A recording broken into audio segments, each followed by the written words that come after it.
Hey, thanks for checking out my channel. I'm John Stark from MacTheMovieGuy.com, and this is my review. It's very spooky, of Barbarian. Ooh. Ooh, Barbarian. Yeah, okay. Anyway, it's still October, so this qualifies. I'm a blind film critic, and that was okay with me for this film. I don't. I Yep. Anyway, it's interesting because the last film that I reviewed was Mid-Century, which I know none of you guys know because I think its view count is at like 1. That's how many people were interested in the new film on Peacock. But it's funny that I watched two films back to back that both kind of have the same vibe of, hey, you know what? Maybe we shouldn't Airbnb homes. maybe, maybe not. But this film is directed by Zach Kreger, and I know him from way back in the day. I was a big fan of The Whitest Kids You Know. It was a sketch comedy troupe. They aired their episodes on IFC, and yeah, I'm a nerd, and I loved them. They're hilarious. You should look up some of their stuff on YouTube. Rest in peace, Trevor. And it's really great to see Zach breaking out and doing his own thing. And I love this take. I love what he's doing in this film. It's very different. Barbarian is weird. It is weird as shit.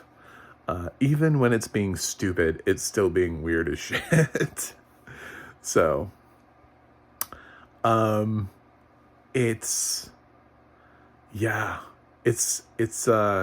what it was, and I don't know that I was fully prepared for the experience of Barbarian. So the film takes place at a house in Detroit. It's a Airbnb, and the funny thing is, it's like the only like decent house on the entire block. Like the whole block has been like wiped out, and it's just like these broken down homes with like tarp on the roof and graffiti on the sides. That's how they're all described. And every time somebody mentions the neighborhood, they're all like, ooh, you're staying over there? And it's not even like, there aren't even like people, you know what I'm saying? Like there's like one homeless guy running around this area of town. Like it's not even like an area of the town that like gangs want to occupy. You know, it's not even like, it's just like the area of town where people are like, look, we just don't go there. Like nobody goes over there. That's just dead. It's too bad that criminals won't even hang out over there. Because you would think that this Airbnb, which I'm sure nobody who lives in Detroit would have ever rented, but and just only attracts out of towners, would have a problem with at least people breaking into their cars. No, there's nobody there.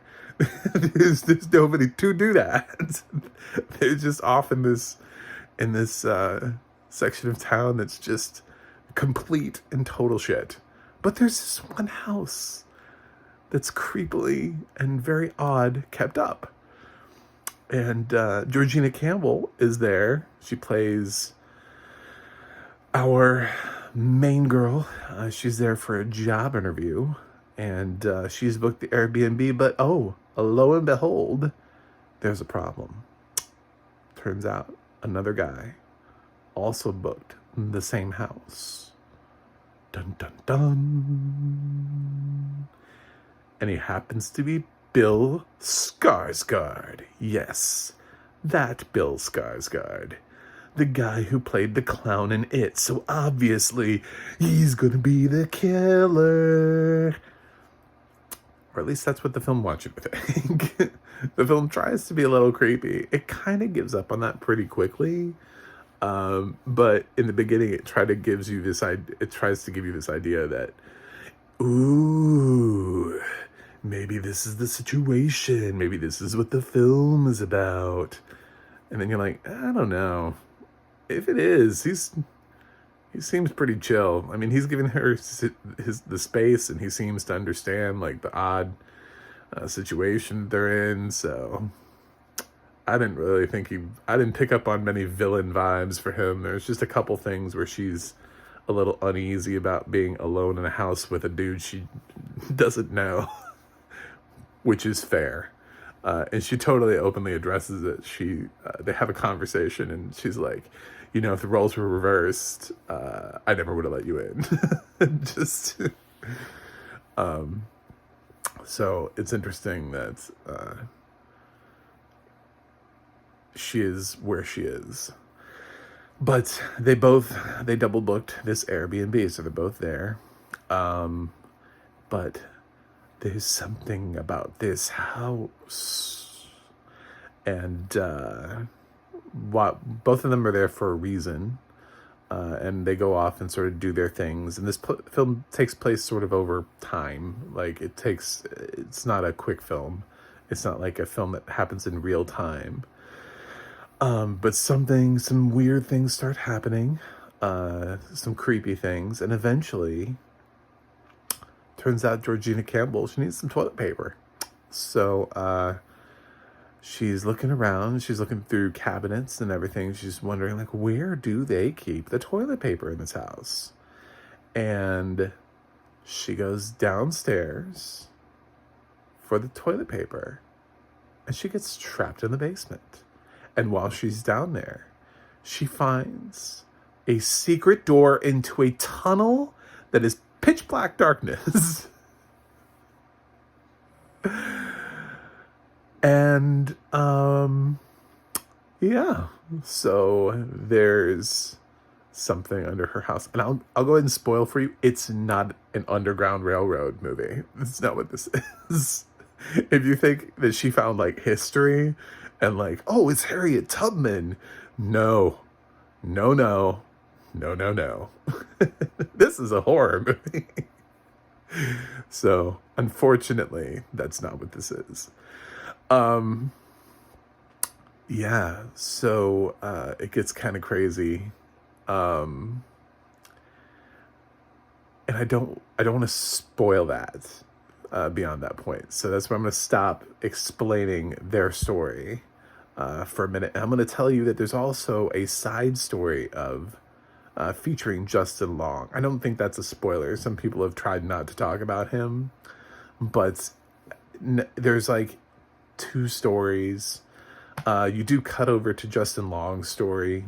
He's an actor who is currently going through a Me Too against him, where an actress has come out and said that he raped her, and so he's being dropped from everything and everyone, and he has, he's losing money. And what he has is rental property in Detroit. He owns this house.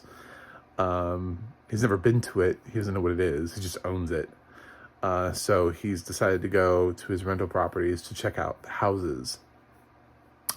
And so it's you get to follow his character as well. And there's this I think we like Justin Long as an actor, so it was a good casting choice. Because in general, you're like, oh, not Justin Long. Did somebody Me Too Justin Long? But no, what you have to remember is somebody Me Too the actor that Justin Long is playing. But they've given you an actor who we would normally be sympathetic to, which is why he was in Tusk, if we're being honest, because nobody wanted to see that happen to Justin Long, which is why he was in Jeepers Creepers, because nobody wanted to see that happen to Justin Long. So he keeps playing characters that horrible things happen to, but we're all like, oh, not Justin Long. Leave Justin Long alone. So it's good casting. and he does swing by the house, and he also sort of becomes a part of this story as he's like, wait a minute, are we renting this out? Like, he doesn't even know his house is on Airbnb. He knows nothing. Why should he? He's an actor. He just is like, aloof. He just thought he was going to be doing a TV pilot, and then now he's worried about his rental properties in Detroit. So that's where his life is at. But he's walking through his house and he's like, where is everybody? There's stuff here. There's a basement. Huh. And he eventually goes down and finds out. And I will say his response to the basement, considering we're in a horror movie, is hilarious. Hilarious. One of the best things Zach Cregger did to this film was Justin Long's character's response to this basement. I don't care what people say. I thought it was hilarious. It may not be what you would do, but I love that this guy is such a dumbass that this is his reaction to the basement. He starts measuring the extra space. When he finds the crawl space, he's like, ooh, I could use this when I sell the house. And I'm like, what?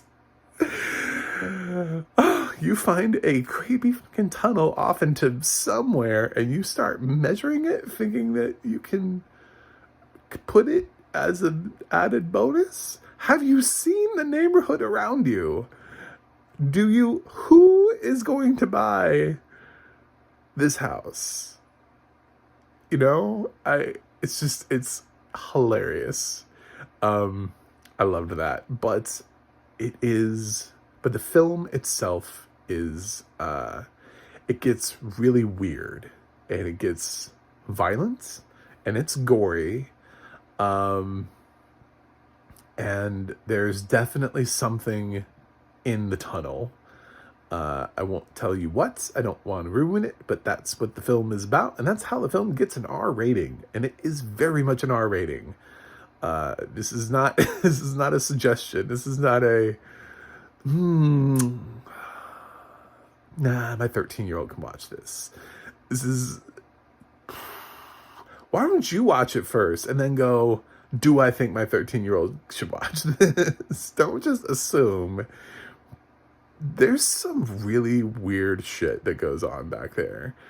I don't know that the violence itself is necessarily anything spectacularly different than in the other horror movie. Although there was one scene where I did want a little bit more from the audio description because I've seen that same thing happen. And it's been described to me. I don't know how to say it. Which way the thing happens, whether it's vertically or horizontally. If you've seen, you know what I'm talking about. If you don't, you don't know what I'm talking about. So I don't know how that was pulled apart. There you go. That's all I'm giving you. The audio description just kind of tells us, and I don't know which way it was. Vertically or horizontally. Not that it really matters, because it was still horrifying, but either way. But